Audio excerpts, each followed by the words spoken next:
उज्जैन का एक ही राजा है और वो है महाकाल बाबा। विक्रमादित्य के शासन के बाद से यहाँ कोई भी राजा रात में नहीं रुक सकता।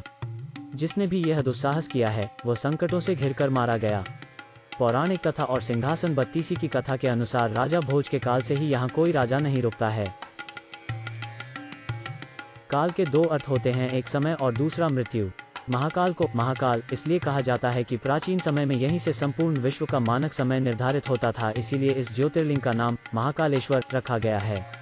पौराणिक कथा के अनुसार इस शिवलिंग की स्थापना राजा चंद्रसेन और गोप बालक की कथा से जुड़ी है।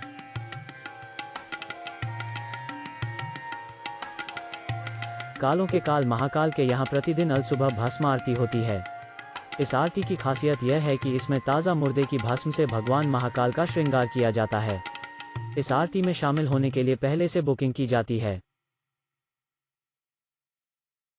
गर्भगृह में विराजित भगवान महाकालेश्वर का विशाल दक्षिणमुखी शिवलिंग है।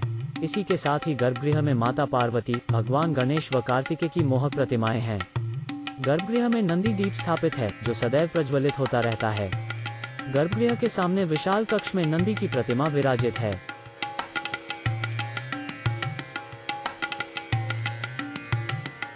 बाद में उन्होंने उस शिवलिंग को वहीं महाकाल के प्रांगण में अन्य जगह स्थापित कर दिया, जिसे आज जूना महाकाल कहा जाता है।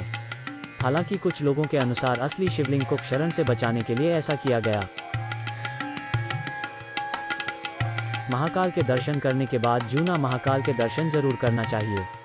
कुछ लोगों के अनुसार जब मुगल काल में इस शिवलिंग को खंडित करने की आशंका बढ़ी तो पुजारियों ने इसे छुपा दिया था और इसकी जगह दूसरा शिवलिंग रखकर उसकी पूजा करने लगे थे।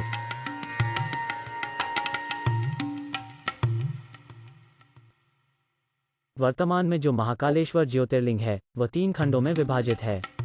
निचले खंड में महाकालेश्वर, मध्य खंड में ओंकारेश्वर तथा ऊपरी खंड में श्री नागचंद्रेश्वर मंदिर स्थित है।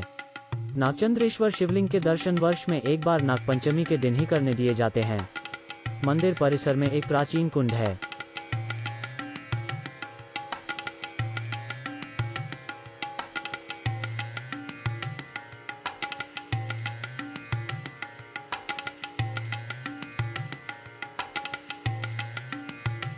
वर्तमान में भी कोई भी राजा, मुख्यमंत्री और प्रधानमंत्री आदि यहाँ रात नहीं रुक सकता। राजा महाकाल श्रावण मास में प्रति सोमवार नगर भ्रमण करते हैं।